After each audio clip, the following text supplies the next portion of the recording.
I think the word that stands out in my life is freedom. When I went in residential care, it represented to me imprisonment, isolation, and the lack or the loss of freedom.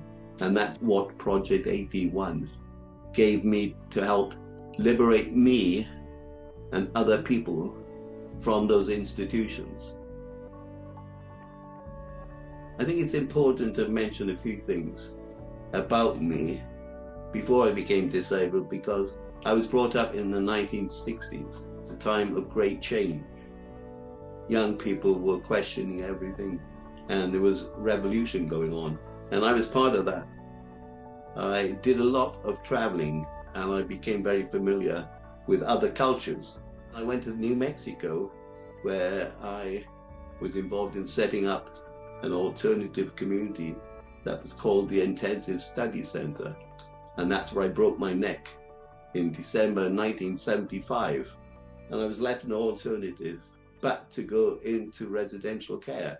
Because I lived in Hampshire, I ended up going to Lee Court Cheshire Home, which is based in beautiful countryside, all surrounding you, which was marvelous, but you were cut off entirely from the community. And I said to them quite straight, I haven't come here for the rest of my life, because I don't really feel I belong here. And they said to me, well, you know, we appreciate your opinion and what you like, but unfortunately there isn't anywhere for you to go. There is no alternative. This was back in the mid to late 1970s.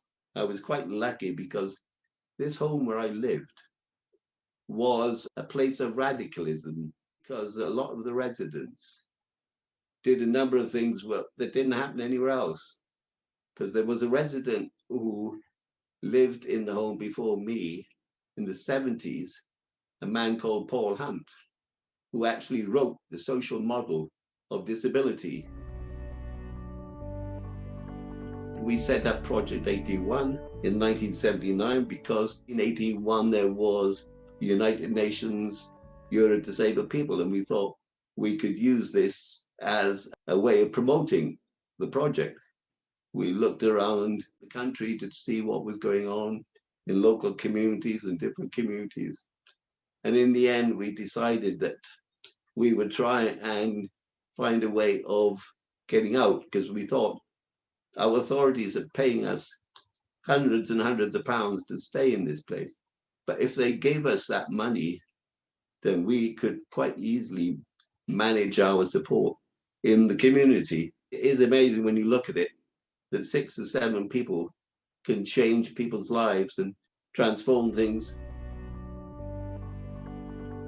I was privileged in 1980 to raise enough money to go to the US to study independent living, because that's where it started, in Berkeley, California, where many other things started, because it was the hotbed of revolution during the 70s. And disabled people felt that after all the other social movements, disabled people should not be left out. It became known as the last civil rights battle. And I went back to New Mexico to revisit where I broke my neck, and also to visit the Center for Independent Living that was set up in Santa Fe. How could I possibly go back to residential care when I'd experienced so much liberation and met so many freedom fighters? I personally moved out in 1983, and I really can't express how I felt that night. I was so excited that I was suddenly in my own home. And to me, that represented what independent living was. That was the freedom to be in my own place, in my own bed, going to bed when I wanted to go to bed. But I became politicized then. What we wanted to do was to allow disabled people to set up independent living schemes everywhere. And then that movement slowly grew until there were probably 15 to 20 centers for independent living. And eventually, one of the bottom lines was that we wanted to change the law so that direct payments could be made available for others around the country. And eventually in 1996, the National Centre for Independent Living was formed. What we did became mainstream policy for social services. Independent living was my priority, and it was my passion and inspiration, and I did it. But it goes hand in hand with disability rights. And I was present at the first meeting of the group that was set up to bring in anti-discrimination legislation in this country. Simon Brissenden, he did one wonderful poem, Battle of the Elephant and Castle, which was about the famous demonstration in 1988, which I was involved with 5 other women organizing. And it was the biggest demonstration ever in the UK of disabled people. Rights, not charity. And you can see the big line of disabled people chanting, going through the streets. That was significant because it was a Conservative government led by Margaret Thatcher. But we managed to get her government to do probably one of the few U-turns that they ever did.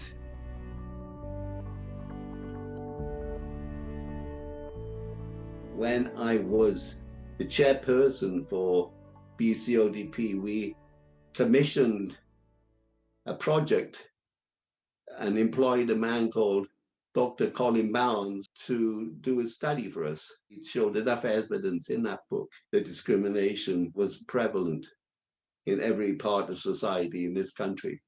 And as a result of that, I think that had a big impact on the DDA being signed in 1995. And it was one of the fastest pieces of legislation then to come out. And I think it helped us develop a really strong UK disability movement. Later, I became involved in the European disability movement through being a director on the European Disability Forum, and also then becoming chair in 1996 for ENO, the European Network for Independent Living. So I think we were far ahead of other countries in independent living and also in disability rights.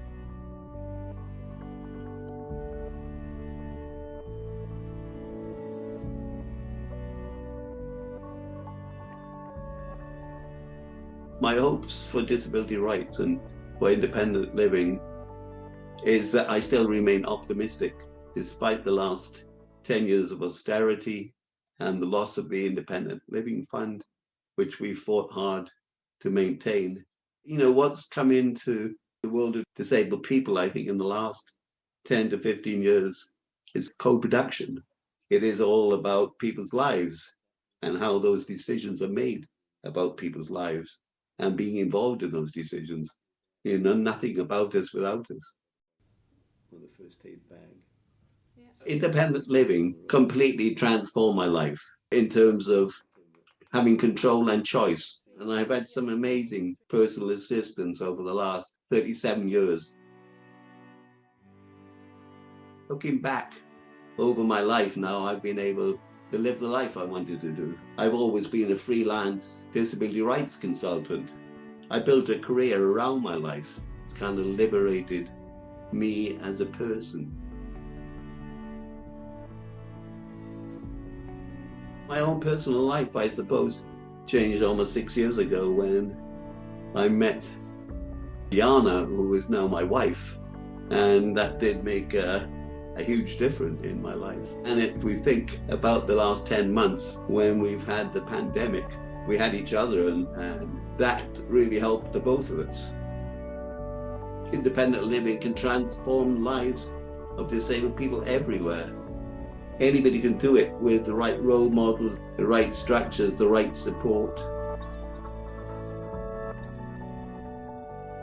This film is dedicated to Jana Blackman Evans, my wife, for all her support. It is in memory also of all the independent living and disability rights freedom fighters, friends and allies we have lost since this journey began in the late 1970s, of whom there are many, and too many, sadly, to name. They have all played their unique part in bringing independent living and disability rights to the UK and many other countries. My life would have been different had it not been for my colleagues locally in Project 81 and the European and national independent living networks. Thanks to Laura Abel, who instigated the project and interviewed me on Zoom, and Sybil Armane for her amazing editing and filming skills. Thanks also to Lukasz Metalik and Klara Zvarova for some of their amazing photographic images, both of whom worked for me as a personal assistant for many years.